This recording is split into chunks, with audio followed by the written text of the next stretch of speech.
Yo, yo, what's going on, party people? Welcome to a brand new week and welcome to a brand new edition of what we like to call the Clash of the Champions. I'm your host, the vegan you believe in, Conscious Kurt, aka the Professor in the Flesh, as always. And my co host needs no introduction, but fuck it, he is going to give y'all one anyway. Ladies and gentlemen, this is his tag team partner, Jonathan Randall, at your guys' service, the adventurer himself. And welcome to our wrestling show, our little soap opera that we like to discuss about and just share the news all around the wrestling world to you guys. Kurt, how you been? What's been new?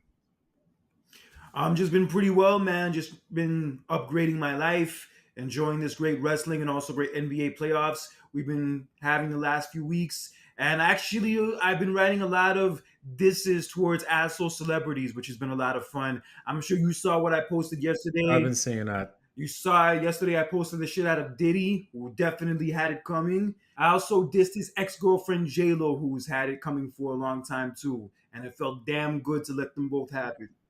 So, is it really true that J Lo and Ben are getting a divorce? Probably, but that's like not even the main reason why I dissed her. Like even when I lived in Vegas, I would hear like not the best things about Oh, her. About yeah. We all have. I mean, it's nothing new. Yeah, I mean, if you're hearing from, not just you, but if you're hearing from everybody else is saying of how like negative of a person they are, 9 times out of 10 is going to be true. Yeah, I've heard multiple times, like even when she was with Ben Affleck the first time, where like he tipped the room service people $100, and then she called the front desk to ask for it back. Like I've heard multiple different stories of like her Mm, doing shit like that, like where she'll take the tip away from somebody after somebody else tipped, and not to mention like all the failed marriages, failed relationships, and even Jamie Foxx and Tommy Davidson have gone on to say that like after they worked together with her on In Living Color and they were cool with her, when they ran into her a few years later after she blew up, when they tried to say hi to her and like try to catch up with her, like she barely would even acknowledge them. Like she kind of like acted like she was like too important to wow. talk to them. Oh no, no, no, no, no, no, no. Not cool. Not Yeah, cool. Tommy Davidson even talked about that Wow. on Club Shay Shay. Wow. Yeah, so that's why I said somebody like that deserves to get dissed. I don't care if she's attractive. I don't care if you like some of her songs like 25 years ago. I just say, regardless of what race you are, what gender you are, regardless of whether you're famous or not, if you're that much of an asshole and that much of a horrible person, your ass deserves to get dissed by Conscious Kurt. And that's just going to be happening a lot. And that's Oh just going to be wow. happening a lot over these next few weeks. Wow, watch out, ladies and gentlemen. I'm coming for you, motherfuckers. Bro, just like freaking Kendrick. Oh my god. With the Diddy thing, especially, it went without saying. I do admit I used to be a big fan of Diddy, like when I was younger, Mm, like especially like in those '97 Bad Boy days, like right after Biggie died.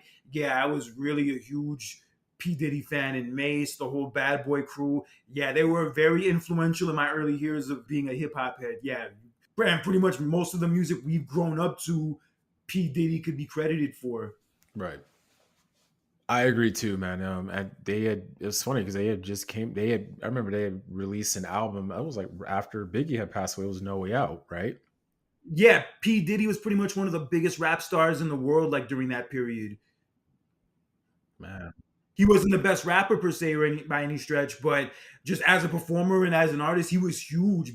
Like I remember like that summer of '97 specifically, like when I went to that SummerSlam in New Jersey, the biggest artists and like biggest and like the main songs getting played nonstop during that summer were fucking Bad Boy songs, like More Money, More Problems, I'll Be Missing You, All About the Benjamins. Yeah, those songs were being played nonstop, man. nonstop.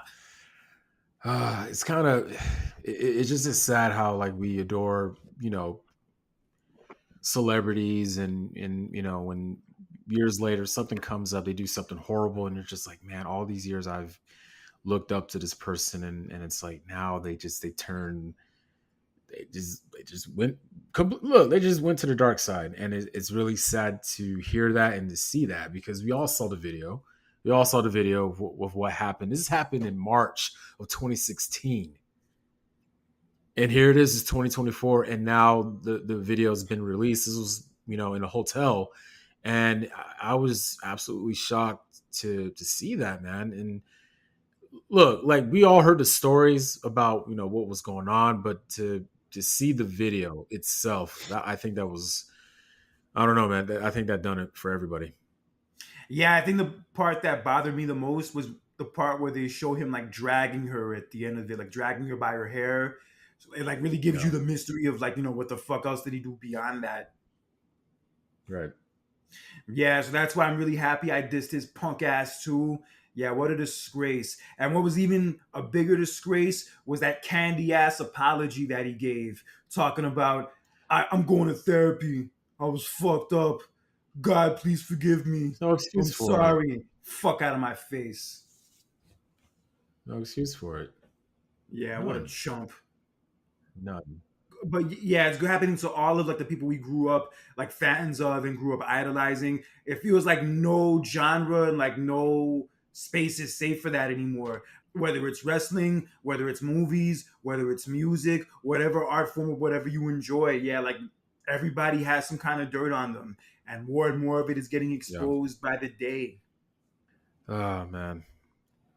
But yeah, ladies and gentlemen, yeah, so today this is our prediction show, and before we get into that, we have the King and Queen event coming up this Saturday, May 25th, ladies and gentlemen, in Saudi Arabia, and you can watch it on Peacock. But before we get into that, we do, stuff has happened leading up to our premium live event, and we have a lot of other wrestling news. And Kurt, let's go around the world. Let's hit it. Well, we've had the King and Queen of the Ring tournament progress since the last time we talked to you guys 2 weeks ago. And last Friday on SmackDown, it really got heated up in matches involving Bianca Belair and Tiffany Stratton, which was a solid match. And according to reports from coming out earlier that day, it looks like Bianca Belair worked that match with Tiffany Stratton being pregnant. Being what? I don't know if you saw, but there was this big thing that blew up earlier that day where Montez Ford changed the status of his Instagram instead of father of two to father of three. And that combined with the fact that Bianca Belair was like pulled from a house show made everybody speculate that Bianca was pregnant. Oh my God. But obviously, it turned out not to be true to the point where, like, even Montez Ford and Angelo Dawkins were like joking around on Instagram about it. Where, like, I think Angelo Dawkins posted a picture of Bianca and Montez saying, "This is what happens when you don't pull out." But whatever, it is what it is. Yeah, it was this whole thing that kind of like stretched throughout the day. But obviously, she's not pregnant since she worked the match. Bianca picked up the win, but she did sell like kind of a knee injury during the match, so it's looking like it's going to play in more to the tournament as it progresses. And one person who did not advance further in the Queen's tournament was her tag team partner Jade Cargill, as she was wrestling Nia Jax. Nia Jax actually got into it with Jade Cargill's daughter, where she told Jade Cargill's daughter to her face, "Your mom sucks." And that caused Jade Cargill to lose her temper and go off on Nia Jax to the point where she hit her with a chair and got disqualified. Wow. Man. Yeah, that I'm not gonna lie, that line when Nia told Jade's daughter, like, "Yo, your mom sucks," yo, that shit was pretty funny, I'm not gonna lie. Hey man, just he'll work. Yeah, so in a result of that, so Nia Jax is moving to the semifinals to face Bianca Belair this upcoming Friday on SmackDown. And also this coming Friday on SmackDown, we're gonna have the semifinal match between Randy Orton and Tama Tonga. Mm. So both of those matches should be interesting. But from what happened on Monday on Raw, I think I have a feeling of how those two matches are going to play out. So let's move on to what happened on Raw as we had the matches of further along the tournament to decide from Raw who would be going to the finals. Lyra Valkyria defeat Io Sky in a very solid match to advance to the finals. So she'll face the winner of Bianca and Nia Jax. And also in the main event of Raw, we had Gunther knock off Jey Uso. So Gunther's going to go to the final to take on the winner of Randy Orton and Tama Tonga. But from those winners, I think it's safe to say that the people who are going to advance on Friday on SmackDown are going to be Nia Jax and Randy Orton. Really? You really have Nia Jax winning that match? Yeah, I do. I think Nia Jax, with the streak she's going on right now, I think she's going to go straight to the finals. Okay. And I she have could, no problem with that. I have no problem with that. I'm just, a part of me felt like I think Bianca will do it though, but I have no problem. Bianca's already the tag team champion. She doesn't really need it, honestly, right now. So yeah, I Yeah, don't think it's gonna be her. I feel you. Can I? There's one thing that I saw on SmackDown. I think was it last week. The Bloodline was backstage, and I don't know what the hell was going on, but Tama Tonga was like was pacing back and forth in the locker room, just making these weird noises. I was like, dude, what the hell is he doing? Do you saw that? I did hear that. A lot of people were making fun of that. Yeah, that was a little Yeah. strange. I wish we had some audio for that, but it was just like, And what the also, what's been strange is that Solo Sokoa has been saying he's been speaking to Roman Reigns since WrestleMania, unlike Paul Heyman, and saying that everything that's been going down lately has been by orders of Roman Reigns. what? But I think we can all agree that that's probably bullshit. Yeah, I don't know what's worse, that or the fact that Solo Sokoa was dressing like the Weekend last week. Hey, yo, it's that panty wedding music, bro. He's got a wife to satisfy. Oh God, I've never of a series of a character that Solo Sokoa is. I've never imagined that he would, because he usually doesn't dress like that. He's usually just, in his regular, t-shirt and his wrestling gear. But like this is the first time he's actually wearing, clothes and during a promo. That's like, okay, like this is kind of like like a new step that he's taking, and he is, because he's pretty much you could say like he's like the substitute teacher of the bloodline until the real teacher Roman shows up. Yeah, honestly, Solo with this new gear now like looks like a villain from Miami Vice. That's the vibe I'm getting from Oh him. God. Yeah, so with this whole bloodline thing going on, I think with Randy Orton and Tama Tonga, it's going to be like maybe a disqualification or something, and then I'll let Randy Orton advance. Yeah, I definitely see Randy Orton advancing because, I mean, look, when you do these kind of tournaments, I mean, we never seen a heel versus heel in the final. So it's appropriate that you do have Gunther versus Randy Orton. And I will give my prediction about that later as we move on towards the show. But as of right now, yeah, I definitely have Randy Orton defeating Tama Tonga on Monday. Since we're already talking about it, let's get into our predictions for King and Queen of the Ring real fast. It's coming up this Saturday, and this will be the first official King/Queen of the Ring official pay-per-view since 2002. Wow. They were supposed to do it. Was he supposed to do it last year or something like that? Or Yes, they were supposed to do it last year, but for whatever reason, it got dropped. So now they're doing it this year. First time in 22 years. nice, nice. Yes, but let's hope and pray that this King and Queen of the Ring show turns out 10 times better than that 2002 show did. Because damn, that show was bad. Damn, that show was bad. Oh man. Probably I think the one you probably would go back to, like, I don't know, like, do you have a particular favorite King of the Ring pay-per-view? Oh, of course. Actually, I'm glad you bring that up. My favorite King of the Ring pay per view is the very first one, 1993. Really? Okay. That's a solid ass show. It's pretty much the Bret Hart show, but all of Bret Hart's matches are great, especially the match with Mm, Mr. Perfect. okay. And then you have the title change of Yokozuna beating Hogan. The match isn't great, but seeing Yoko win the title and squash Hogan, and pretty much it being like Hogan's like last televised WWE match for a decade, it has that significance to it. And the crushing Shawn Michaels IC title match, I remember being good on that show too. Okay. Yeah, but the Bret Hart matches are the shit to watch in that show, hands down. Okay. Maybe I need to rewatch that one. I think the last one sat down and watched was 94. I believe it's been a while though, but Not 94 has its moments, like the Bret and Diesel match is good. I just mainly wanted to watch that because of Owen. Owen winning, becoming the king of the ring. So that was, like good film moment And for the him. You know what way I mean? So and the way he does it too, the way they pull it off was just so brilliant. Where Anvil was in Bret's corner for the match with Diesel, and then he gets Bret mm, disqualified, so Bret keeps the title. But then he leaves literally right after, and then he leaves Bret Hart to get beat up by Diesel and Shawn afterwards. And then he comes out for Owen's match with Razor, and that helps Owen win the King of the Ring. And then, like, just seeing that, it all made sense. And they'll save the title for Owen to be the one to beat Bret. wow. Yeah, and Owen's coronation is by far the best King of the Ring coronation has ever been. Really?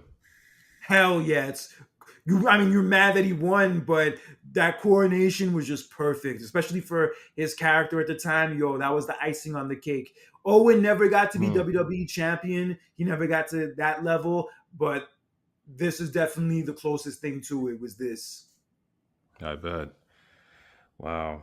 I thought you were gonna say your favorite King of the Ring pay per view was 1995. What the hell? I never even watched 95. Come on now. You know how I feel. We all feel I about that did. year. Jesus, I watched man. it live the night it happened.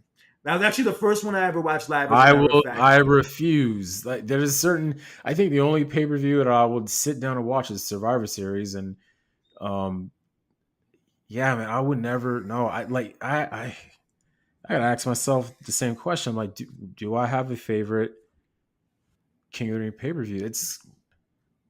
Those shows are like a hit and miss. Yeah, they are. They really are. Like other than '93, the only other real solid like show from start to finish I can think of is probably '96. Uh-huh.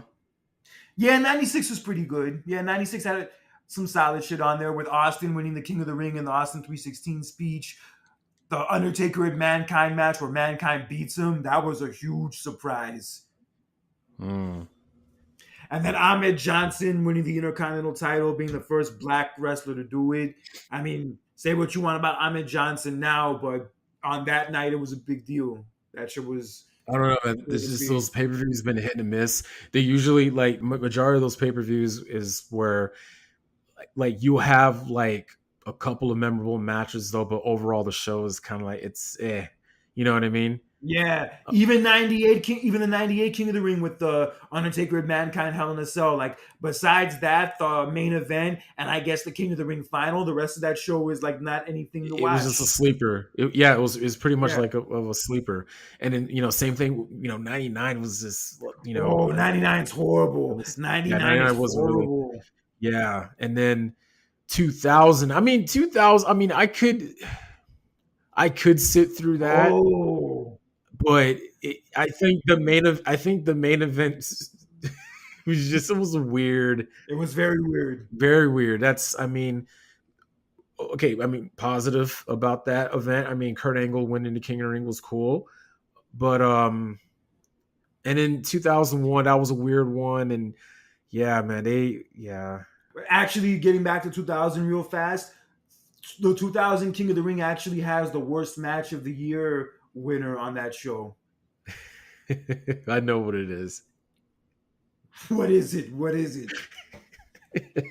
It's the hardcore evening gown match, isn't it? Oh my god, I cannot believe they actually did that shit. I cannot believe they actually Oh my put that shit god, on it was the TV. funniest thing I've ever seen. Bro, Who's no, the it wasn't. No, it wasn't. no, to me it was the funniest thing. The commentator, like, dude, even JR and King were like, what the hell is this, dude?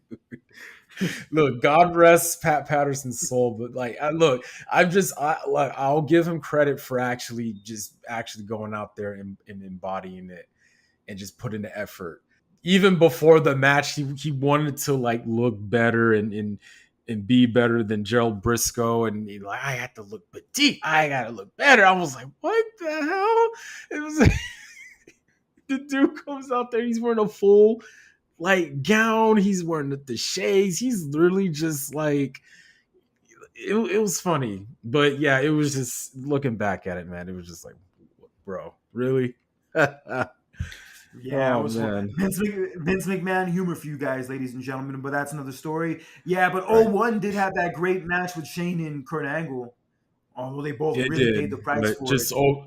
yeah, but just overall, it was one of those pay per views. Was like, you could just tell the vibe of the business was just so different. It was just like, nah, I'm not feeling it. Yeah, it was definitely a noticeable decline compared to 2000. Yeah, I like the vibe. Even if 2000 wasn't the best King of the Ring show, the vibe was a lot better compared to '01. I'll definitely give you that. Yeah, And then '02, I went into a few minutes ago. That was just not a good show, with the exception of the RVD and Jericho match at the beginning of the show. And Angle tapping out Hogan was a big deal. That kind of was a surprise. But other than I that, kind of yeah, forgot about that. I kind of forgot about that. Yeah, but that show was bad. That was probably the worst show that year. And then they stopped it after that. It just like brought it Mm, back, like randomly on Raw and SmackDown for the years since then. And I would yeah. say since then, the only real good King we've had is King Booker. Yeah, I agree, bro.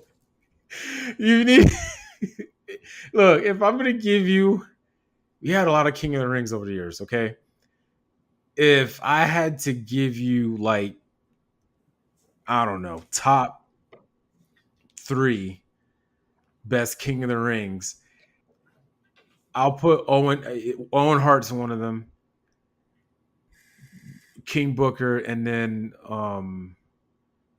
Stone Cold, because I'm looking at, I'm not just looking at how they embodied the whole King character. I'm thinking about how winning that excelled them, in the future. That's how I see it. That was like the whole point of having that tournament. It was kind of like, oh, if you win the tournament, this is like, this is kind of like your coronation of, oh, like bigger things are going to happen in your career. So that's how I saw it. Same thing, like you could say what you want about, about 2002, how about, it was it was a bad show and all that, but I think one of the things that I like about that one is how, like, the first time they had, oh, you win the King of the Ring, but also you get a title shot at SummerSlam. And I was like, oh, that's like, whoa, that's the Yeah, that first. was the first. Oh, That was the first no, time. okay, interesting. That was the first time they made it an actual stipulation because it had happened before where like the King of the Ring winner would get the title shot at SummerSlam, but that's the first time they made it an actual like prize where you knew you were getting it ahead of time. Right. So and I put Lesnar as one as a good one because like you saw the streak that he was on, and he wins the King of the Ring, and then what happened about a couple months later, and then Austin, and then the famous catchphrase, and the rest was history. And then I think about Owen that whole year. When I think about '94, the first person I come to my mind is Owen Hart. Like, you had that, oh my god, that diamond in the rough, that jewel match he had at WrestleMania 10 against his brother Brett, and then you win the King of the Ring, and then you have a title shot, the rematch against Brett at SummerSlam, and it's that whole year. He just had just a very dominant year in '94, and also Booker T, King Booker, like he won the King of the Ring. It's because of that, and then they made him champion a month late. About was a month later, and then the 2 months, whole yeah, give or character, take. yeah, like the whole character, he just went all in that character, dude. Like, he did a damn good job of that character, man. And it was funny at times, and it was just like, I look back at it. It was kind of one of those characters I kind of like took for granted just a tad bit, just a little bit. You know what I mean? But it was pure comedy. Yeah, because I had stopped watching around that time, but I would like sporadically go back and watch here and there, and I would notice the Yeah, Booker character. And I'll admit, I didn't care for yeah, it back then, but now it's really grown on me. Like now, I really get a kick out of it. right. Oh man, it was hilarious, and then he even made Batista laugh during a promo one time, and I was like, dude, like That's King what Vince could Booker, have. like it That's was. that's what Vince could have had like in '88. Like if he wanted to mimic Coming to America as opposed to a King the African Dream, he could have had King Booker and Charmel. Oh God. Yeah, but that's another story. Yeah, I liked King Booker. And as far as people who did the King gimmick, I know he didn't like win the King of the Ring tournament officially, but Macho Man really captured it well when he was Macho King. Yeah, yeah, he did. He did. He really bodied that gimmick. He did a really good job with that one. That's I forgot about that. Yeah, one of my favorite things Um, to watch. One of my favorite things to watch from SummerSlam '90 is when Sean Mooney's trying to interview him, and he has to like stand on this little stool to get up close enough to the oh throne to talk God. to Macho Man. Oh my God. Wow. That's And that's people are funny. carrying him to the I ring. right. I think when I look back, and I think a miss that they missed on, if this is just me how I felt, I think when I look back at '98, they should have had The Rock to win that King of the Ring tournament. I get it. They were like, because of Ken Shamrock. Ken Shamrock was hot. Like, look, Ken Shamrock was very great in the ring, and they were trying to build him as, like, as a great, like, the next guy. But he just didn't have it yet. He didn't really had it, especially like on the mic. I think they should have gave that to The Rock, if I'm being quite honest, because that would have been, imagine like that 3 straight years you had Austin and then Triple H and then The Rock, 3 consecutive years you have like these are like the phases of the Attitude Era. They won King of the Ring. You know what I mean? Yeah, I thought that was like a miss. yeah, I get it. I understand, but I guess because Rock was already Intercontinental Champion at the time, he didn't really need it. And in all honesty, in I retrospect, he still didn't need it because he still went on to win the title later that year.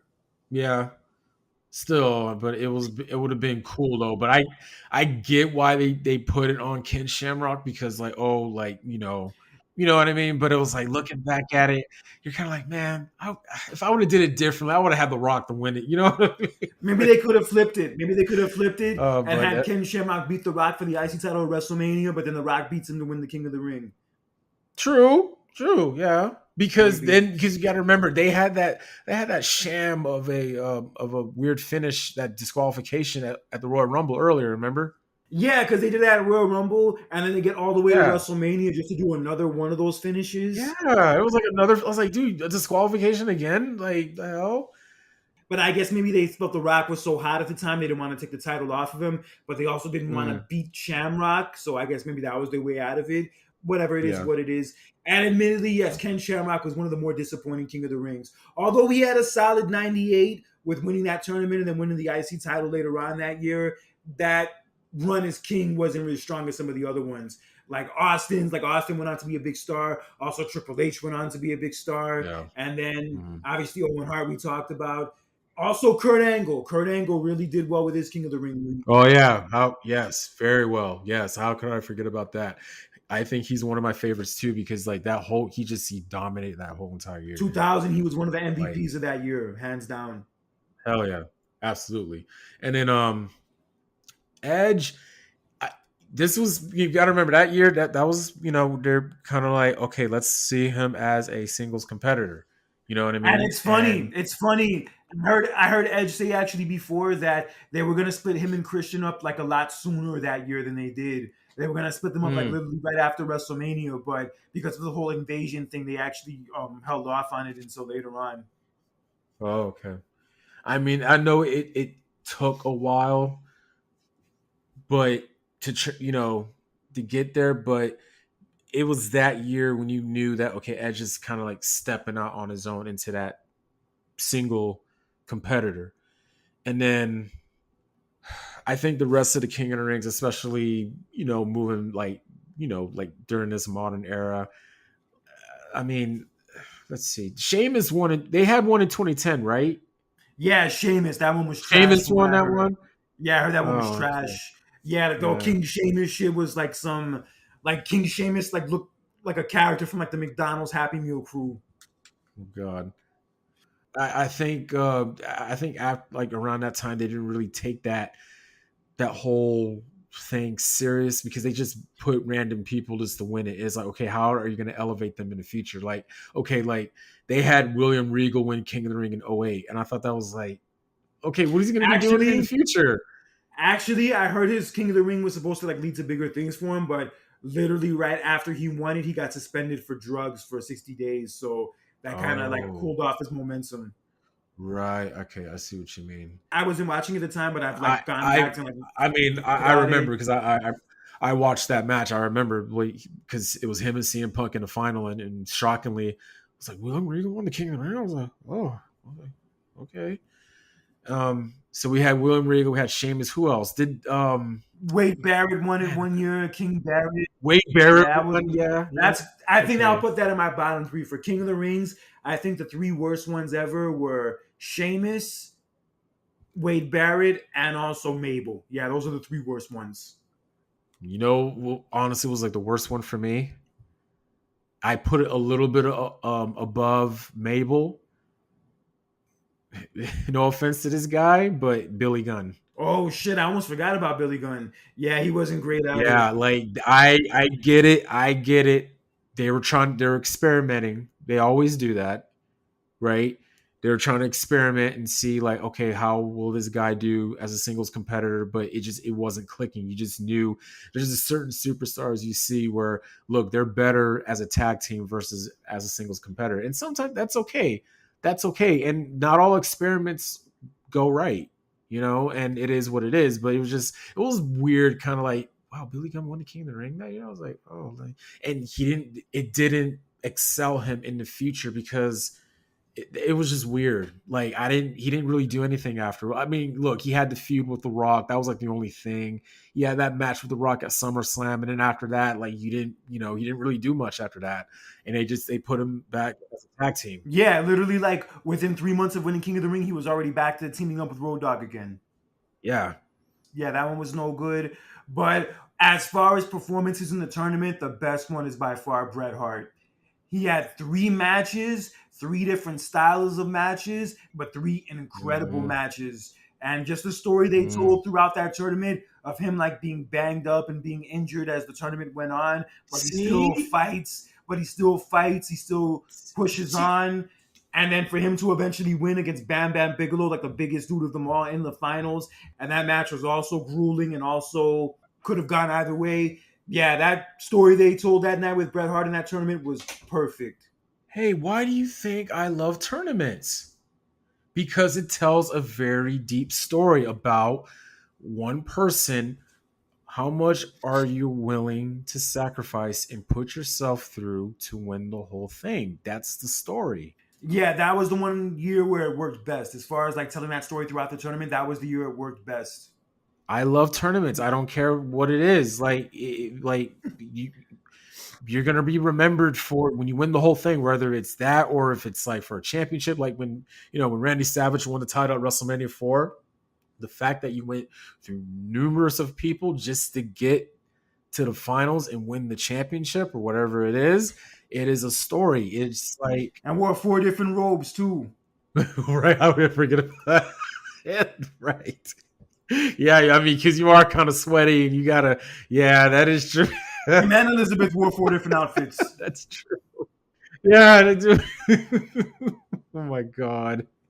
That's like going to 4 different restaurants. That's like going to 4 different restaurants in one day. Like, oh, okay, yeah, I wore this for. Oh, you're going to another one? Okay, I can't wear this for other restaurants. I'm gonna wear this one. I guess Liz felt like she had to compete with Vanna White that night, so yeah, she had to go all out. Oh my god. But yeah, I love tournaments, man. It's just a shame that they're having the final instead of having. I wish they could have just did. They could do like both semifinal and the final, all in one. But we gotta remember what Triple H says: it's quantity over quality. Correct? It's quality over quantity, and I do agree with him. I feel like it's better to have like just 5 or 6 matches on a show, and everything on the show stand out and be good to great, as opposed to like loading it up and getting as much on there as possible, but not as much stands out. Right. And again, Kurt, what time does the King and Queen of the Ring event starts on Saturday? 1:00 in the afternoon, my time. 10:00 in the morning, your time. Good God, 10. Woo!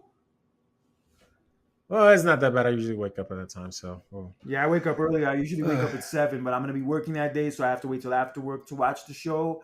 But looking forward to it. Oh, wow. Yeah, first time in 22 years they're doing a King and Queen of the Ring actual pay-per-view or PLE, whatever they call it nowadays. But let's get into our predictions. So I'm really looking deep into this match card. I'm really like, oh, this is a pretty decent card that we have here. Yes, let's break down that card really fast. So in the finals for the King of the Ring tournament, we have Gunther taking on the winner of Randy Orton and Tama Tonga from SmackDown Friday, which I believe more than likely will be Randy Orton. So in that case, it'll be Randy Orton versus Gunther in the finals. Who do you have to be this year's king? I'm picking Gunther, the Ring General, to become king, and he will be this year's King of the Ring. I think his loss at WrestleMania, losing the Intercontinental title, it will be redeemed when he becomes king because he's just a damn good heel and he's on a hot streak and get that momentum back and win the King of the Ring. No offense to Randy Orton, but I think Orton's going to get himself ambushed by the Bloodline. Yeah, that's possible. I think they're going to get involved, and that's probably going to cost them the match, and Gunther's going to win. So, yes, I have Gunther winning this match. I do have Gunther becoming the king of the ring also. I feel like he's doing a Kurt Angle 2000 where he lost the Intercontinental title at WrestleMania, but he bounced back by winning the King of the Ring. So I see him doing Yeah. that as well. I think him and Randy Orton should be a great match. It'll be the first time we ever see the two of them ever go against each other. So yes, I am definitely looking forward to seeing the two of these gentlemen beat the shit out of each other. And Gunther, I think, will be crowned the king and headed for a possible title shot later this year. I love to see it. I love it. So in the finals of the Queen of the Ring tournament, we're gonna have Lyra Valkyra taking on the winner of Bianca Belair and Nia Jax from SmackDown this coming Friday, which I believe more than likely is going to be Nia Jax. So we will have Nia Jax, if that's the case, against Lyra Valkyra in the finals. Mr. John Randall, who do you have becoming Queen of the Ring for 2024? You know what? Lately, I think in the history of the King of the Ring, tournament history, usually the heels win a lot. I don't know if you noticed that. Yeah, it happens a lot. Yeah, and I think that trend will continue because we're gonna have two heels to win that night. Gunther's gonna win, and Nia Jax is gonna win.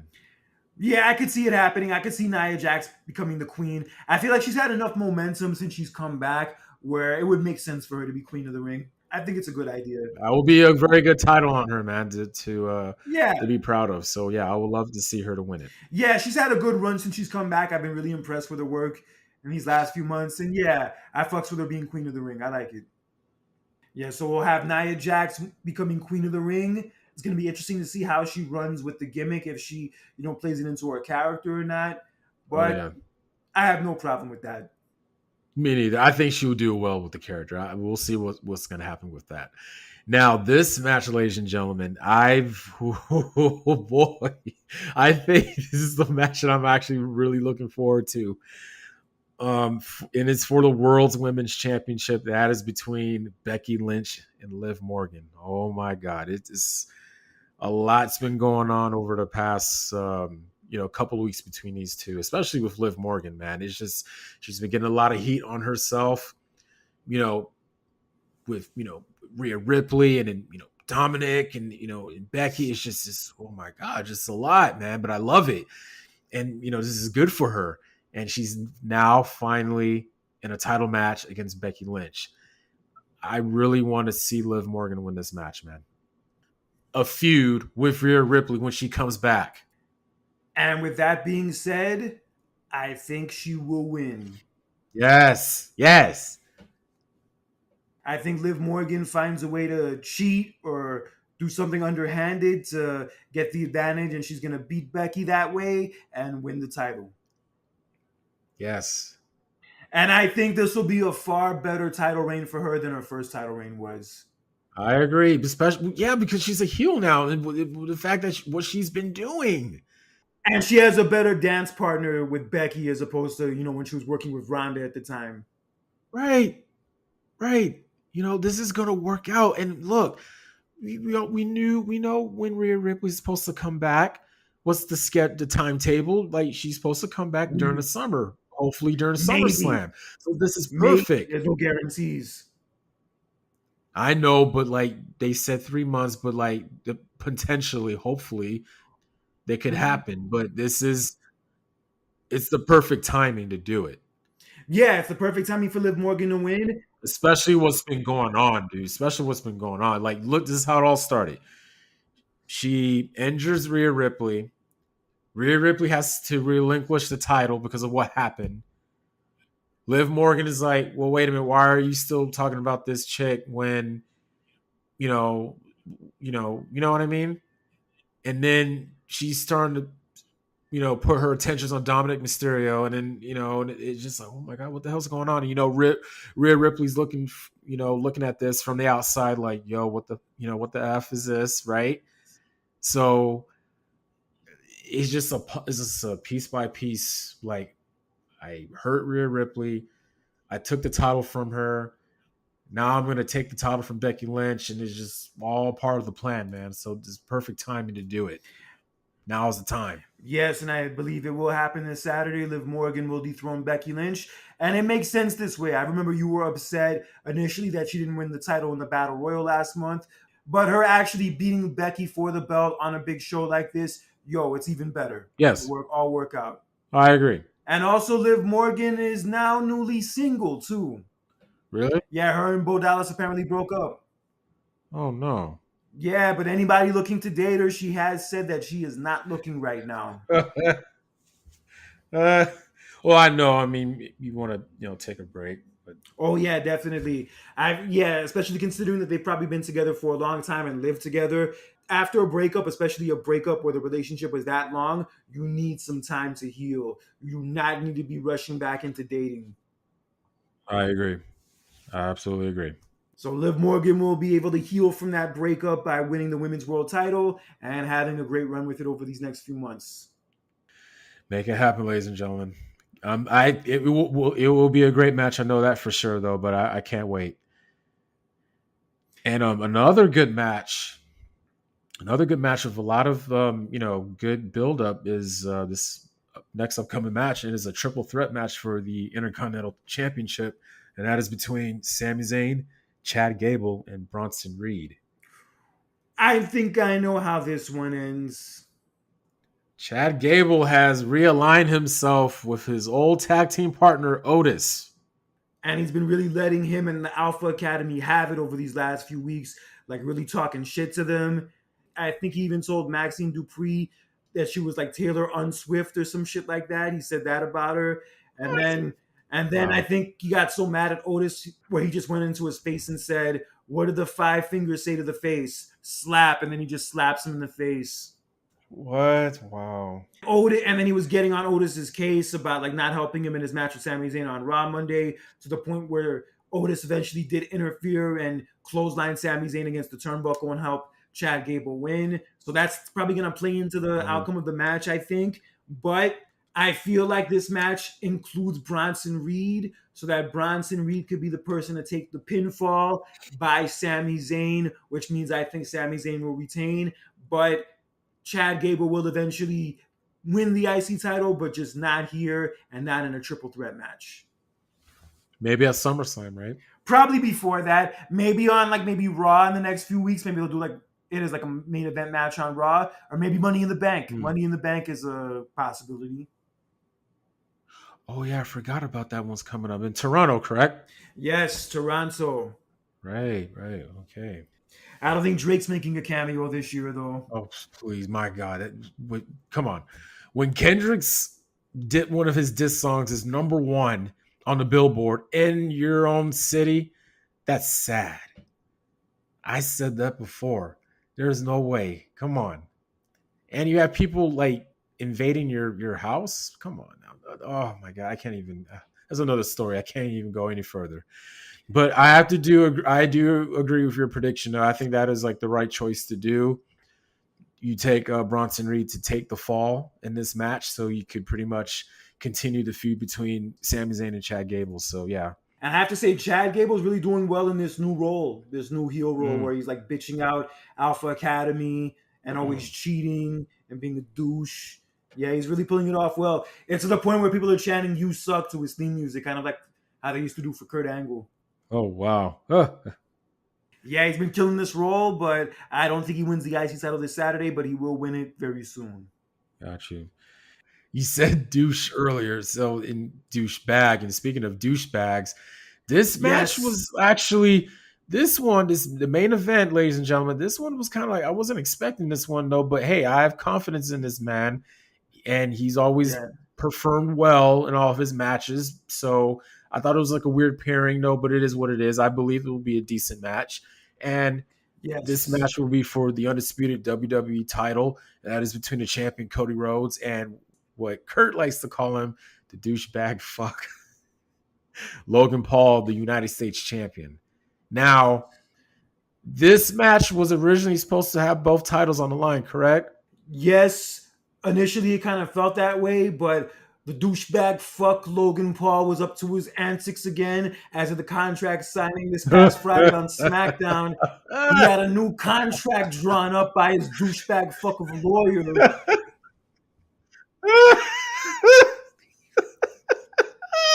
Like looking like one of the dudes who defended Henry Hill back in 1980. That's what that dude looked like. God, I've seen so many contract signings over the years. I've never ever seen anybody. Oh, you know what? Well, my lawyers, we ran up our own contract. I've never seen anything like that. It was very creative. That was Yeah. funny. Come on, you had to admit it was a good segment. Come on Yeah, now, it was. It that was. was very creative. Yes, it was very creative douchebag fuckery by Logan Paul. And yes, he drew up a contract where only the WWE title would be on the line and not his United States title. Genius, genius. He's not really going to lose anything. He may lose the match, but it's like, hey, I'm not losing my title. That is genius. You knew. Come on now, that is genius. Now that come on, I think anybody in their right mind would have been like, if they were in that position a long time ago, right, years ago, they would have been like, damn, why did I didn't think about that? Bro, But that this is country genius, though. Come on. this country can't catch a break for shit. First we have Trump and Biden as our presidential candidates, and now we have Logan Oh Paul Lord. as our United States champion. Like what the fuck is this country coming to, man? This shit is like very depressing. Oh man, I kind of not to I need to not to get sidetracked or anything like that though, but a part of me kind of like forget that shit. We have an election later this year. I kind of forgot about that. Yes. And speaking of which, And it's probably because my mind's been focused on other things, and I'm thinking about just random stuff. Yeah, I kind of forgot about that, man. good. It's good. It's bullshit anyway. It's a fucking joke. Cannot believe we're having the same two um And nominees bro, for this and bro, election, man. The same thing, dude. What? and they're the next on my diss list. Like the disses I did to Diddy and J Lo, Biden and Trump are next, coming out later this week. Oh boy. Be on the lookout, ladies and gentlemen. But back to our prediction for this match. But yeah, I love the segment. I thought it was funny. It is very creative. When you really think about it, it's really like I'm not losing anything. Like, look, Cody Rhodes is going to win the match, obviously, right? Is it going to be a good match? Yeah, because I have confidence in Logan Paul. We've all seen his matches. He had a lot of great matches, right? I've not seen not one bad match from him, right? But again, he really is not really losing anything when you really think about it, because like, look, he'll lose the match, but look, I'm still going to keep my US title.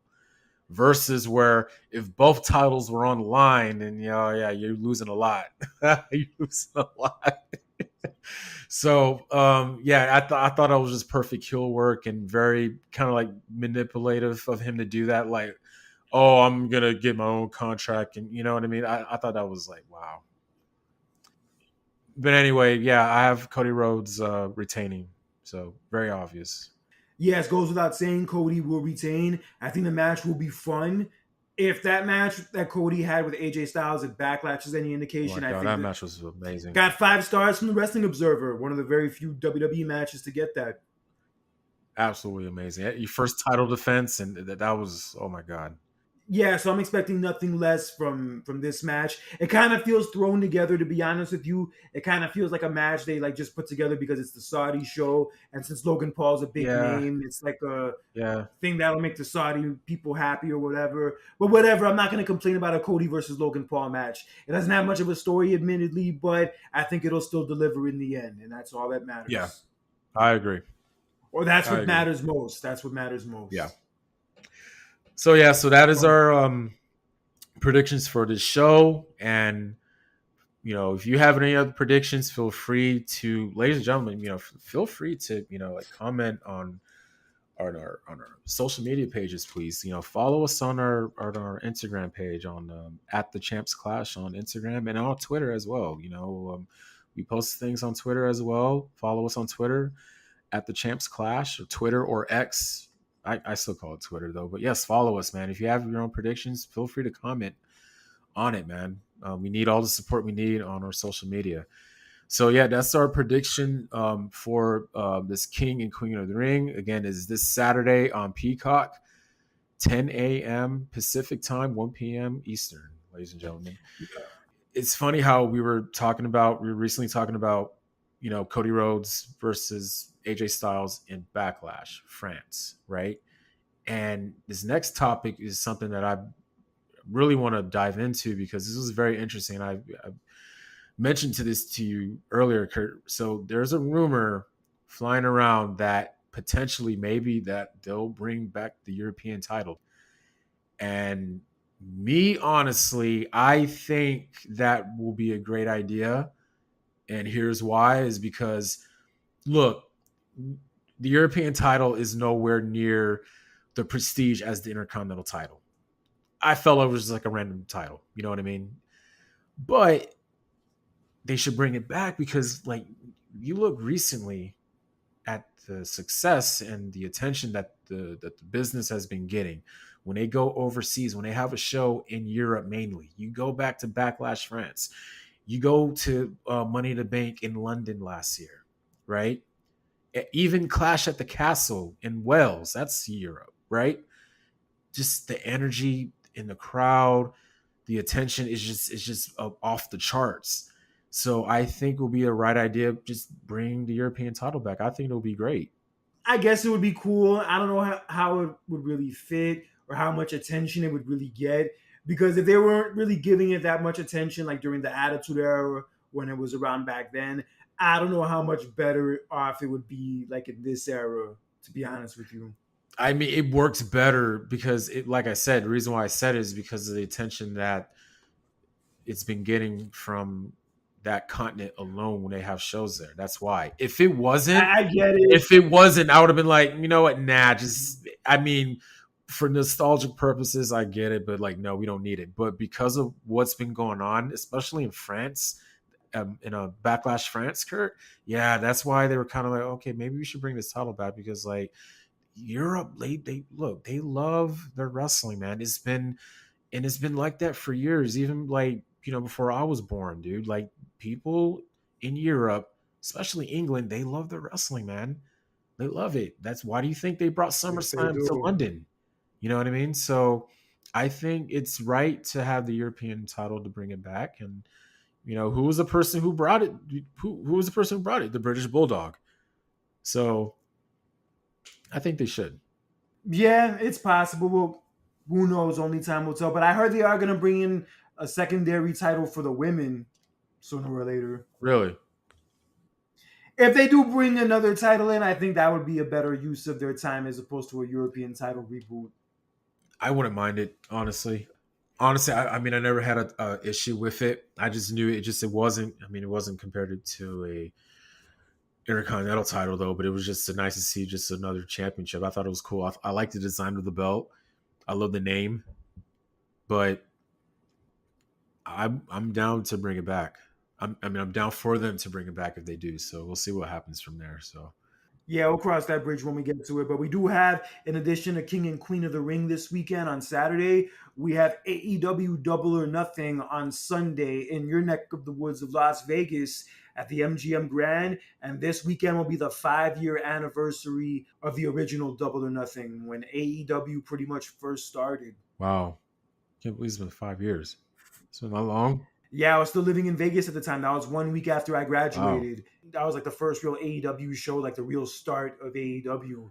And like the thing that stood out most to me on that show was that great Cody and Dustin Rhodes match where they hugged at the end. And yeah, it was great. Hmm. It was the match they should have had at WrestleMania 31, but I'm glad at least they got to have it there. Hmm. I heard that they will most likely have their Raw and SmackDown events at the MGM Grand instead of the Sphere next year during WrestleMania week. Oh, that's all good. MGM Grand's a cool spot. Yeah. Ironically enough, MGM Grand is the same arena where I went to go see the Bad Boy reunion concert in 2016. Oh, 2016? Oh no. Yes. Oh shit. The same time frame as the Cassie Yeah. shit. Yep, same Yeah. year. Fuck. Yeah. Yeah, I remember they came out with a documentary going behind the scenes of that tour on Netflix a few years ago. Mm. Yep, I hope people like cherish that tour as it was going on, like the fans of it at least, because yeah, that shit will never ever come back. Yeah, whatever memories you have, I hope they probably recorded it on your phones or whatever, man. But yeah. Yeah, but that's another story. So let's get into Double or Nothing. One match I'm actually really looking forward to is the Willow Nightingale and Mercedes Moné TBS Championship match. Because it's been 1 year pretty much to the day since Mercedes Moné's injury that caused her to not be able to wrestle up until now. And the person that she was wrestling in that match was Willow Nightingale. So it's all coming full circle. Wow. This is gonna be Mercedes' like literally first match in 1 year at her Mm. AEW debut.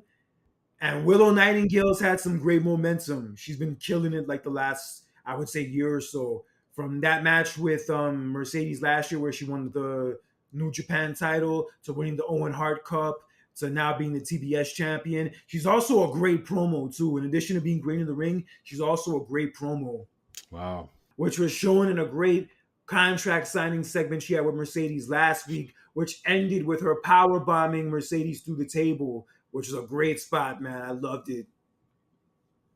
But from that contract signing, it's clear who the villain is and who the babyface is. So yeah, I don't think anybody in their right mind is going to be cheering Mercedes over Willow Nightingale. Willow Nightingale is too likable, and Mercedes Monet as a character is too unlikable. That's a good point. Yeah, definitely. So I feel like the roles are well defined now, which is going to make for a great match and a great story on Sunday. But I do think since this is Mercedes' AEW match debut and she's making a lot of money for being in AEW, she is not debuting in AEW with a loss, so she wins. Okay. Gonna be a great match, though. It's probably the match I'm looking forward to most. Got you. And then also for the AEW Championship, we have in his first major title defense, Swerve Strickland defending against the man you don't want to be around if you have a troubled relationship with your dad, Christian Cage. Oh man, the segments between them has been have been very good, and but Sir Strickland just became the champion, the first African American AEW champion. So you got to have him to retain, dude. Keep that momentum sailing. Yeah, definitely. He just won it last month. And honestly, this match isn't going to main event the pay per view more than likely. So yeah, Christian is just somebody for him to work with in the meantime. And that's going to lead to him retaining his title. No surprise. Mhm. But I think the match will still be good. Yeah, I agree.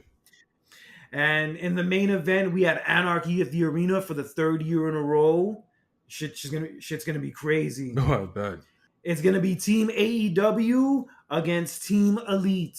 Mm. So the Young Bucks and Jack Perry, they're like pretty much running roughshod through the company ever since they attacked Tony Khan a month ago. So like they're like the heel authority figures now, kind of like Triple H and Stephanie were back in the day. So like yeah, they're kind of like taking over the show and like throwing their weight around. So like now certain people in AEW are standing up to them, and now it's gonna culminate at Anarchy at the Arena. Mm. And one person who was supposed to be in the match for Team AEW who's no longer going to be a part of it is Eddie Kingston, who actually tore his ACL during a match in Japan very recently. Oh man, I heard about that. Yeah, Yeah. he's going to be Oh out man, it for a long sucks. time. And his replacement is going to be Darby Allin, who just like broke his ankle 2 months ago when he was about to leave to climb Mount Everest, which won't be happening anytime soon anymore. And also, he just got hit by a bus literally a month ago where he broke his nose. Yeah, I remember you were telling me that, man. That's whew. Yeah, so now he's gonna be an Anarchy at the Arena. I don't know how the fuck that's gonna work, but we'll see. Wow. See how that turns out. Yeah, but I feel like since like they just started this storyline with the heel elite, like them being the heel authority figures and all that, I think they're gonna win this match. I think they're gonna pull it off. Got you. Makes sense. Like this is the main story they're building on AEW now. Like this is their main focus, their main storyline. And who knows, maybe they'll be getting a lot more attention and maybe more money in their next TV rights deal, despite their declining ratings recently, because of the fact that it looks like the NBA is moving to NBC. You know, if we want to gain something, we have to make a big sacrifice because of that. Look, I all every every basketball fan, young and old, they love the NBA on NBC. The theme song, just everything about it was just perfect, right? But because of that, NBA is no longer going to be available on TNT. So this upcoming season will be their last year. Will it be on TNT? Which means we're never no more inside the NBA on TNT. And look, outside of that, like, dude, like, Shaq and Charles Barkley and the rest of them, dude, they just, my God, they've been such a great, tandem, on that show on TNT, dude. Like, I just like watching the NBA on TNT just hit differently, man. And I just can't believe it's just hearing about it and talking about it. It's just sad, though. The NBA has been on TNT since 1989. Damn. 1989, bro, the year of the Hogan and Savage feud, Batman, the Bad Boy Pistons winning the NBA title. Yeah, that's how far back this shit goes. Damn, dude. Yeah, I mean, I love the NBA on NBC theme song. It's great, but I don't think it's worth the sacrifice. I don't think it's worth it to make this move personally. I mean, they could have. I don't know, man. If I'm being quite honest with you, like, I would rather switch. If I were to take something out, I would rather take NBA away from the ABC, ESPN, and put it on NBC though. But like, you can't do that because ESPN, they're under Disney. They have all that money, and how are you gonna, you know what I mean? So, oh man, it sucks. Oh, Yeah, and I heard that they're not even gonna get the rights to the finals. Yeah, the finals games are still gonna come on ABC. what? Yeah, that's what I was hearing about. Yeah, that Wow, ABC that's still retains the rights to the wow, finals. wow. Ah, is what it is. I know. Is All I gotta say is that this upcoming season, just enjoy every moment of it. Like, whenever there's a game on TNT, just watch it for that. That's why Shaq and Kenny were joking around the other night, talking about how they were going to be on LinkedIn and Indeed when they woke up the next morning. Oh God. It is what it is. But in other AEW news, they're going to be moving their All Out show to September the 7th as opposed to September 1st. So instead of having it like exactly 1 week after All In, it's going to be 2 weeks after. Hmm. Makes sense because having pay per views on back to back weekends, yeah, that's too much. Yeah, it's overkill. You know what's funny that you bring that up about pay-per-views being on certain days, because with the WWE and TKO merger, right? Um, they're most likely gonna put the WWE preview live events back on Sundays. Yes, like if it's the same weekend of as like a UFC fight or something, then yeah, they're gonna Yeah, be moving it to Sundays for that weekend. I think it's smart. You don't want to overlap each other. You don't want to. I think that's smart. Yeah, I don't mind it. Honestly, I kind of miss Sunday pay per view sometimes. I mean, the Saturday thing is fine and all, but honestly, yeah, I do miss the Sunday vibe. I do. But yeah, definitely moving all out a week later is a smart idea. I feel like moving it even 2 weeks later after that would be an even better idea.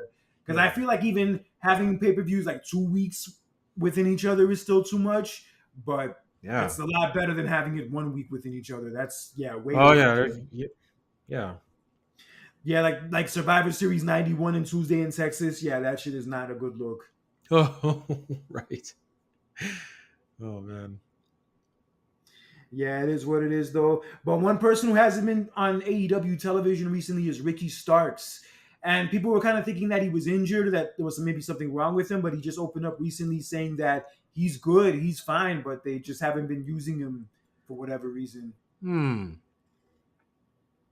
That's weird. It could be the fact that maybe he made it clear that he's not going to re-sign with AEW when his contract's up. So I guess maybe instead of putting him on TV and promoting him, they're just keeping him off TV until his contract's up. And if that's their strategy now and they're doing this now, it's a possibility that his contract's probably up a lot sooner than later. I feel you. Just a possibility. I mean, I don't know this for sure, but I mean, considering that they're not putting him on TV and he's fine and he can go, that could be a part of it. But I do think Ricky Starks is definitely WWE bound because I know how tight him and Cody are, and I feel like somebody like him, he would fit in well there. I think he would be a great addition to WWE. Like MJF, I feel like it could go either way, whether or not he goes there. I think somebody like Ricky Starks was definitely going to go there. Okay. Yeah, he was with Cody at WrestleMania. He was there with him at WrestleMania. Oh, right. Okay. Yeah, so we'll see what's up and what happens with that. And one person who could end up being in AEW soon is Natalia, as her contract is actually up in a few weeks, and apparently she's going to test out the free agent market. Ooh. Okay. Yeah, that would be crazy if she really ends up leaving and going somewhere else. Yeah, that would really be strange. It would. I don't think she will. I feel like she'll probably resign and maybe take a different deal, maybe not wrestle as much because her husband still works there as a producer. TJ, he's still there. Also, all of her friends are there and all that jazz. She's been there for like over 15, 16 years, give or take. So yeah, I don't think she's going anywhere. I mean, she could go to AEW and maybe work with Mercedes and work with Saraya one more time or something, but I feel like she should probably stay. We'll see. We'll see what will happen with that. Anything can happen when it comes to contract disputes. So Yeah, even Becky Lynch's contract is actually up soon too, and she still hasn't re-signed. That's strange. I'm sure she'll re-sign too. I don't see her going anywhere either, but anything is possible. That's one thing I've learned about wrestling specifically in these last 2 years. Anything is possible. that is true. I know you're looking forward to this coming Tuesday's edition of NXT as the woman of your dreams, Sexy Red, is.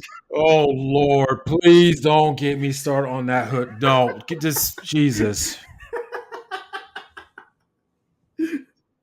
I'm over here reading the comments and I'm like, she's a wrestling fan. What's the big deal? Like, I don't give a damn. I don't like her music. I just, you said the same thing. I'm not a fan either. Generation of female rappers are just like it rubs me off the wrong way. Like, what the hell are you saying? You know what I mean? It's just like, Look, I'm not a fan either. I said that on the show a few weeks ago. Her, among a lot of the other modern female rappers, I don't fuck with their content and a lot of the shit that they promote. But bro, she's mad famous. She's mad popular. Why would they not put her on the show? I don't care. You don't have to watch. Do you even watch NXT anyway?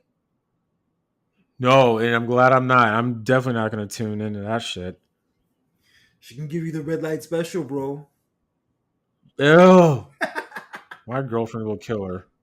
Did you ever watch In Living Color with that, that woman character that Jamie Foxx played? That with Jamie Foxx. Wanda. Yeah, I feel like you have the feeling for Sexy Red that I would rather have for her. Kurt. I would rather be with Wanda than be with her. Whoa, damn, bro. She's that unattractive. Yeah, damn is right. Yeah, she's that bad. Is it her personality? Is it her looks, or is it all of it? It's all of it. She just looks nasty. She's just like her personality is just like no, and her music is just like I hate it. I don't know how people like that stuff, man. Watch her get Shawn Michaels to dance to Rich Baby Daddy with her. Jesus. Bent that ass over. Let that coochie breathe. Stop. I can't believe you of all people are singing that. It's a fun song, yo. It's a fun party song. No. You don't even like Scissor's part on it? Scissor's the best part. Kurt, no. You hate the whole song just because she's on it. I mean, the only part of her on the song I don't like is the verse. I don't even like the song. Kurt. And if you knew me well, I dance to other genres, not just hip-hop. But it's just like a fun club song. Like it's a fun song, like to jam to at a party. Like if I were at a party, they play that song, I would be like, "Yo, this is a good vibe." Nah. Okay. Not for Not for me. Sorry. Each their own. Apples and oranges. Nope. Not for me. Yeah, it's gonna be. Yeah, Just she was I talking about wanting to RKO someone, maybe Ice Spice. what? Jeez, even Ice Spice too. I'm just like, Jesus. Like Yeah, I, I've said this before. Like, stop trying to because the men are rapping about this and rapping about that. Oh, I got to do it too, just to get the attention. Like, no, you don't. If I would trust me, if I found a female rapper, right, that was kind of like similar to Queen Latifah or Eve, right, I'm like, oh, I'm gonna follow you because you're being real, you're just being yourself. You know what I mean? That's what I like. yeah, that's the thing. Even back then, like back in the '90s, you had like rappers, you had female rappers like Lil Kim and Foxy Brown who like dressed a lot sexier, like and like dressed with less clothing in many cases. But you had a balance. You had a balance with them and the ones like Queen Latifah, Salt and Pepper, MC Light, Missy Elliott. There was diversity. All of them were different. All of them brought their own thing to the table. But nowadays, it just feels like Right, all of them are the same. They're promoting the same shit, talking about the same shit, right. and just behaving the same and It's behaving in annoying. an obnoxious way. Exactly. It's just annoying. I'm just like, I don't give it. Like, I'm just like, Jesus. And she even did a song off of a Shawn Michaels beat. I was like, dude, sue her ass now. Like, oh God, it was just it. I just want to just turn to the other cheek. Like, I don't listen to the radio. I just it's just so sad how this genre has just went just downhill. Never in my wildest dreams did I ever think that hip hop was gonna go downhill like this, man. It's like, dude, everybody's just same old crap, man, and not creative and not really putting their heart in it. Bro, when you have the veterans talking about how this generation's music is, that should tell you something. That's like, dude, you need to step your game up, like for real. Bro, they don't care. They're getting paid. They're famous. All that other bullshit. They get to like live this lavish lifestyle. They could care less. Why do you think Soldier Boy didn't care when like Ice T said he single handedly killed hip hop? And why do you think like Mm, Soldier Boy acts like the troll that he does all the time? He doesn't care. He's getting paid. He's where he wants to be, whatever the fuck, all that good stuff. Yeah, they don't care if you don't think they're talented. They don't care if you don't think that they're down with the cause or like down with the culture. Yeah, they could care less. like, bro, like I listen to my 90s hip hop playlist more than anything, dude. Like I just Spotify's my best friend. So Hey, bro, there's still good music to be found out there. There's even good female rappers to be found out there still. You just have to not look at the radio for all that no, bullshit. I don't look on the radio. I never did. How do you think I discovered Larry June? I discovered him through Spotify because his name popped up and I saw his album cover and I listened to the song and I was already hooked. So like Larry June is like the only current like full-time rapper who I'm like, yeah, I like this guy because he's real. His beats is just real. And it's like, okay, I could vibe. Definitely could vibe. It's funny. I have the pretty much the modern female rappers as a whole on my diss list. Oh, really? Yeah, Hogan's on my diss list too. Also, Hogan's gonna get it. Michael Jordan's gonna get it too. You said Mike Jordan? Michael Jordan. Michael Jordan's gonna get this. Why? Why? He's an asshole. What? Oh, I mean, yeah, I did hear, little stories here and there though, but Soldier Boy is also gonna get dissed. I feel like Soldier Boy deserves to get dissed. hmm. And also, after most recently watching the Fresh Prince episode where his dad walks out on him, I'm gonna do a diss to deadbeat dads. I'm gonna call it Lou Smith. Yeah, do some shit like that. That's a great episode, by the way. That's by far the best Fresh Prince of Bel Air episode probably I ever watched. Right. Before we get out of here, Stone Cold Steve Austin has confirmed that he is officially retired from wrestling. That match we saw with him and Kevin Owens at WrestleMania 2 years ago will be the last time we see him in the ring wrestling. I feel you. And look, he's because of his age and and look, I'm happy that we got to see that moment, that WrestleMania with Kevin Owens. That was just a feel good moment. It made that night one of WrestleMania 32. No, no, 38. Sorry. I want to get my numbers mixed up. Sorry. 38. 38. It made it very special, man. Was Very very special. special. Oh my God. It was just because we all thought, like, oh, this is it. Austin will never get in a ring. But no, like, what he did was just like, I couldn't ask for more. That was just perfect. I loved it. I loved how they went to, like, it was like a KO show, but they went into a match. I loved it, man. We never, oh, that was just so special, man. And look, I'm not mad at it. Like, when you're done, you're done, but so I'm glad that we got to saw that last moment. So The only thing I'm bummed out about is that he didn't make that cameo in the Cody and Roman match to counter Rock. That would have been so perfect if yeah, he had that been a would have, part of that. oh my God, that would have been, don't get me wrong, that whole match and what happened, just will be forever be talked about. But man, if Austin was there, oh my God. Yeah, that was the only thing it was missing. That was the only thing missing. But damn, it would have been great had we got it. It would have broke records and oh my God, like ooh. Just for Austin to stun The Rock one last time, yeah, that would have been great. But whatever, it is what it is. It could still happen. It could still happen maybe next year. Like make an appearance. Yeah, yeah. There's nothing wrong with making an appearance into that. And speaking of The Rock, I actually saw the image from like this new movie he's working on now called The Smashing Yeah. Machine.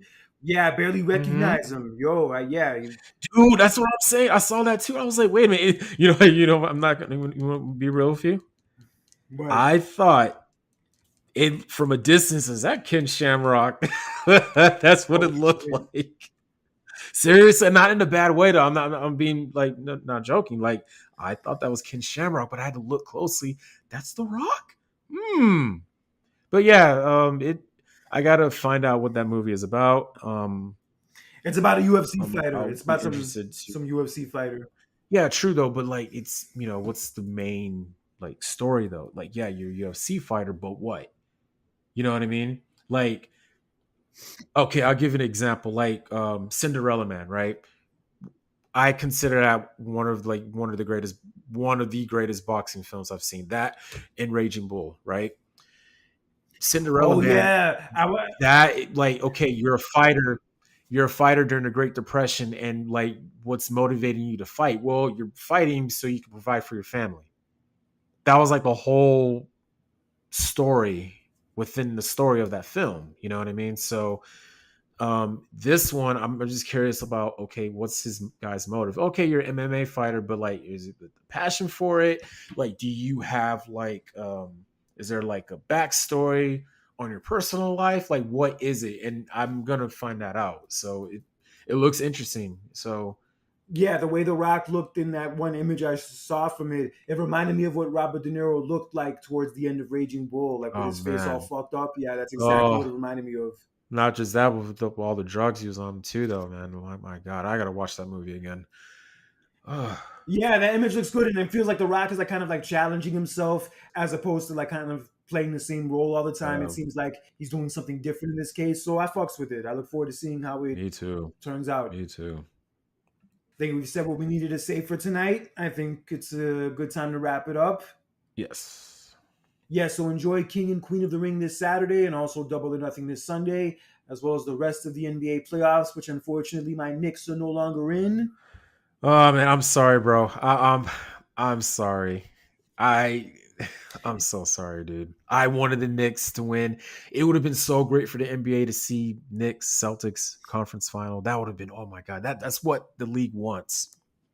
That's what TV wants. That's what the ratings want. That's what the fans want. That would have been like, oh my God, Knicks, Celtics, two cornerstone franchises in NBA going for it, and to determine who's going to go to the finals. That would have been perfect, but no, we didn't get to see that.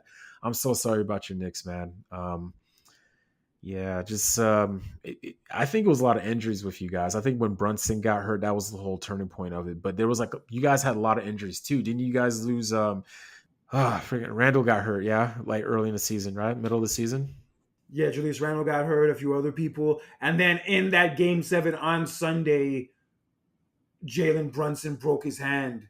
Yeah, yeah. To see that was the whole turning point of Yeah, it, man. yeah, that game already wasn't going well. Like in the first half, when like Indiana couldn't miss to save their lives, and we couldn't stop them to save our lives. And then once they said that Jalen Brunson wasn't coming back, and then he broke his left hand, I said, okay, it's over. It's a wrap. Yeah. Yeah, but even if we had beaten Indiana, it would have been great, and it would have been great to like finally advance to the conference finals for the first time since 2000. But even if we had advanced, Boston was going to spank us because with all the injuries, even with Brunson being out pretty much because of his broken hand, we would have had no chance. I understand.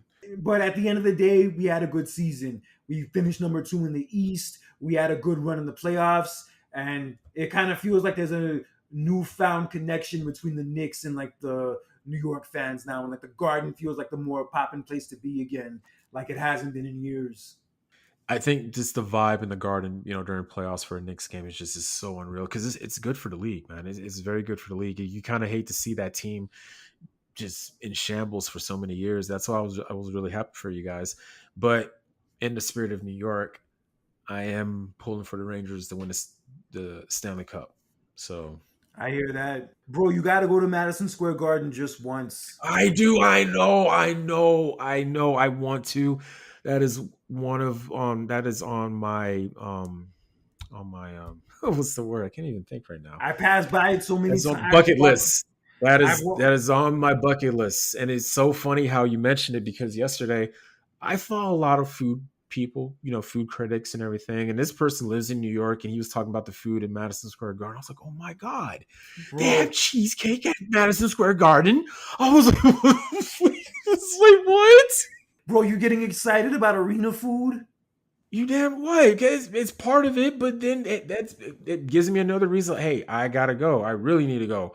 I want to go to the Garden just because it's the Garden. But it's like, dude, when You can eat a hot dog anywhere, man. bro, there's more than hot dogs. Get your head out of the clouds, bro. There's more than just hot dogs. People just don't. I I don't want to go just eat to, but I will say, I do want to go to Truist that. Park That's out here in Atlanta for a Braves game because God, they have slutty vegan. Because they have slutty vegan there. Jesus. That's like saying like, oh, like people go to a baseball game just to get hot dogs. Like, bro, like there's more than just hot dogs there. There's like nachos. There's like so much what you could eat over there, dude. Like, yeah, when I saw this dude was talking about, what they had at Guard, I was like, I was like, oh my god, I was like, okay, but like they even showed me like it was like a VIP room where they were serving food and they were serving sushi. I was like, whoa, like must have been, because the Garden has went through so many renovations over the years. You know what I mean? So like it looks super cool, and I never saw what it looked like, walking around. So that was pretty interesting. So yeah, like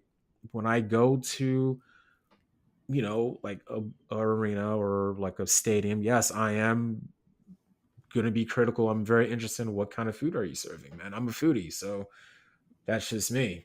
Okay, fair enough. I know one place you would definitely not care to have any of the food at or ever go to, period. That's the Where arena where the Nuggets play. You won't have to worry about that since they are eliminated. I don't even. I mean, you know what? No, no, no, no, no, no, no, no. I will go there for a Colorado Avalanche game. That is the only team in Denver who I like. Okay, I respect you guys. Like, I don't like the Broncos. I for damn sure don't like the Nuggets though. But like the Colorado Avalanche is like the only team in Denver. I like. I respect those guys. Like, I love them. I was happy for them when they won the Stanley Cup a couple years ago because it was like what 21 years since they won it. So I was happy for them. But yeah, I think that the only time I'll go to any game in Denver will be for a Avalanche game. Okay, cool. But I know you were happy the Nuggets got eliminated. Yeah. I know you took great You damn satisfaction. right I was justice. Damn right. Justice was served, ladies and gentlemen. Yeah, Justice. you That's were as right. happy to see the Nuggets get eliminated as you were when Drew McIntyre lost the title at WrestleMania. I can't even compare which one was the best. Yeah. That's the thing. I don't know. I can't pick. I can't pick which one was the best. My God. How as the mighty has fallen. Okay, they won the title last year, but yet they want to talk about the Lakers rent free, and then you go, you fast forward a year later, and now you're just in your feelings. Mike Malone is talking about the Lakers rent free, and then you're gonna just get a little chippy with the reporter. Oh, we were up by 20, and the season's over. And like, dude, you guys lost. Get over it. Don't get an attitude. That's your fault. You guys are up 3-2, up by 20 by halftime, and you still blew it. And look, and I'm going to say this for the record, Anthony Edwards for the Minnesota Timberwolves, he is like the talk of the town when it comes to this playoffs. He is making the playoffs very special because of his play and just what he's doing. I love this guy now. I love him. And I'm predicting it will be Minnesota versus Boston in the finals. Yeah, more than likely I see that happening. Although Boston barely won last night. That was a close one. Look, God, I don't even know how they managed. I don't even. I'm surprised they barely even won that game because they were losing at first, and it was literally like less than a minute left. And then I went to take a nap, and then I wake up, and then I found out they won in overtime. I'm like, bro, how Yeah, the fuck? Like, how? that's what happened with me. I saw like What the I hell? saw like in the third quarter that they were up. I'm like, yeah, they're probably gonna win this game. And then I left for a few minutes. I turned it off for a few minutes, and I put it back on and see what the score was. And all of a sudden, they were like down by 1 point with like 10 seconds left. I'm like, what the fuck happened? Right. Holy shit, man. But it is what it is. They'll probably still win the series anyway. But I'm happy that Kyrie Irving is also shining in these playoffs too. Because I know like his like name was getting a bad rep a couple years ago with the whole vaccine thing and like how his like run with Brooklyn went down. But like now he's like making a lot Yeah. of people eat their words, and it's a good thing to see. I'm happy for Luka too. Yeah, good shit. And and I also heard Stephen A. Smith like didn't want to interview him like after that game on Saturday that they won, which is actually a very close one too. The way they won that game on Saturday, that shit was crazy. Mhm. Yeah, I guess like him and Stephen A. still have problems for like all their issues they were going through. But what if the Mavericks win the title and he has no choice but to interview him? I doubt that, but I don't know. No offense to Dallas, though, but I have Minnesota winning this series, but we'll see what's going to happen. Anything could happen. Yes, anything can happen in basketball and also in this crazy ass world of wrestling. And we're going to be seeing a lot more of it happen as time goes on. And until next time, for John Randall, this is Conscious Kurt with another edition of the Clash of the Champions. Take care. Enjoy your Memorial Day weekend. Have fun. Get fucked up, but not too fucked up. Enjoy yourself. And remember, most of all, don't be an asshole in real life or social media because that shit It's for for the the birds, ladies and birds. gentlemen. Yes, it is for the birds. Have a good one, guys. Go Knicks all day, every day.